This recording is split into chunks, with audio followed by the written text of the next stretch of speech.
Hi friends, মই আজি আপোনালোকৰ ওচৰত এটা নতুন টপিক লৈ আহিছো যেটো আপোনালোকৰ কাস্টম URL আপোনালোকৰ YouTube চেনেলৰ কাস্টম URL কেনেকৈ ক্ৰিয়েট কৰিব পাৰে সেই বিষয়ে মই আপোনালোকক এই ভিডিঅ'টোত কম।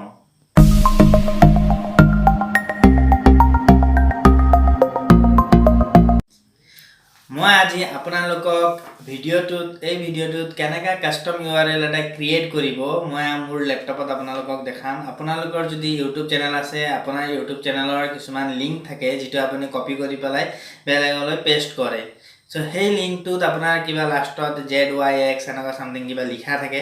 সো আপোনালোকে নিজৰ মতে নিজৰ নাম বা নিজৰ চেনেলৰ নামৰ লগত আপোনালোকে নিজৰ কাস্টম মানে লিংক ক্ৰিয়েট কৰিব পাৰে আপোনাৰ নিজৰ চেনেলৰ। সো মই আজি আপোনালোকক এই ভিডিঅ'টো সেই কাস্টম লিংকটো কেনেকৈ ক্ৰিয়েট কৰিব পাৰি আৰু সেই লিংকটো ক্ৰিয়েট কৰিবৰ কাৰণে আপোনাৰ এলিজিবিলিটি কি হয় সেই বিষয়ে মই আজি আপোনালোকক এই ভিডিঅ'টো কম। সো নমস্কাৰ ফ্ৰেন্ড, মোৰ নাম অৰুণ শৰ্মা আৰু মোৰ ইউটিউব চেনেল অৰুণ শৰ্মালৈ আপোনালোকক স্বাগতম। সো বলক এতিয়া আমি এই ভিডিঅ'টো আৰম্ভ কৰোঁ।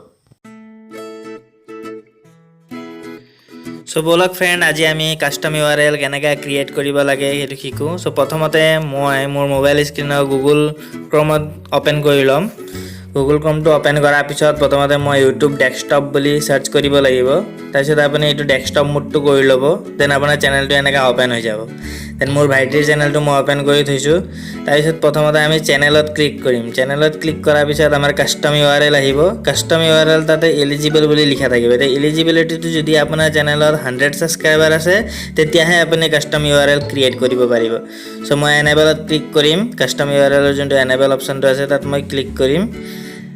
তাতে ক্লিক কৰাৰ পিছত আপোনাৰ নেক্সট পেজটো খোল খাব। তো এনেকৈ আপোনাৰ ইয়াতে যেনেকৈ আগৰ URL বিলাক আছিলে সো ইয়াতে you are eligible for a custom URL claim it here বুলি লিখা আছে। সো আমি ক্লেইম ইট হিয়াৰত ক্লিক কৰিব লাগিব।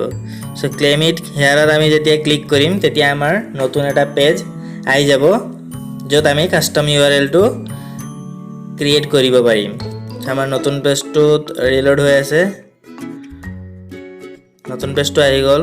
নতুন পেজটো অহাৰ পিছত আমাৰ এনেকৈ গেট এ কাস্টম URL আছে। যদি আপুনি এতিয়া ধৰক ফেশ্বন ইণ্ডিয়া FI বুলি চেনেলটো আছে দেন তাৰ যদি ডাইৰেক্ট চেনেলৰ নামটো থ'ব বিচাৰে দেন সেইটো আপুনি ফেশ্বন ইণ্ডিয়া FI থ'ব পাৰে। আৰু যদি তাৰ পিছফালে কিবা লগাব বিচাৰে দেন আপুনি 2 নম্বৰ অপশ্যন যোনটো ফেশ্বন ইণ্ডিয়া FI আৰু তাৰ লগত আপুনি কিবা এড এ ফিউ কেৰেক্টাৰ তাতে আপুনি কেৰেক্টাৰ এড কৰিব পাৰে। যদি আপুনি কিবা এড কৰিব বিচাৰিছে দেন আপুনি তাতে টাইপ কৰিব পাৰে কিবা এটা।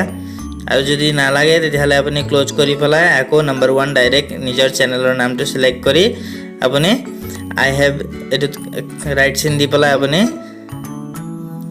চেঞ্জ URLত ক্লিক কৰি দিব। তাৰপিছত আপোনাক কনফাৰ্মৰ কাৰণে খোদা হ'ব কনফাৰ্ম কাস্টম URL। সো আপুনি এবাৰ চাই ল'ব। চোৱাৰ পিছত আপুনি কনফাৰ্ম কৰি দিব। কনফাৰ্ম কৰাৰ পিছত আপোনাৰ কাস্টম URLটো নতুনকৈ ক্ৰিয়েট হৈ যাব। এতিয়া সেই URL দি আপুনি চেনেল সাৰ্চ কৰিব পাৰে। আৰু এইটো মনত ৰাখিব আপোনাৰ যদি 100 সাবস্ক্ৰাইবাৰ আছে তেতিয়াহে চেঞ্জ কৰিব পাৰিব কাস্টম URL। আশা কৰিছোঁ আপোনালোকে এই ভিডিঅ'টো চাই ভাল পাইছে আৰু আপোনালোকে কাস্টম URL কেনেকৈ ক্ৰিয়েট কৰিব লাগে সেই বস্তুটো শিকিব পাৰিছে। আপোনালোকৰ যদি কিবা কোৱেশ্চন আছে দেন আপোনালোকে মোৰ কমেণ্ট বক্সত ক'ব পাৰে। আৰু এতিয়ালৈকে যদি ভিডিঅ'টো লাইক কৰা নাই লাইক কৰি দিব এণ্ড বন্ধুসকলৰ মাজত শ্বেয়াৰ কৰি দিব। লগতে এই চেনেলটো ছাবস্ক্ৰাইব কৰি বেল আইকনটো প্ৰেছ কৰিবৰ কাৰণে নাপাহৰিব। ধন্যবাদ। জয় আই অসম।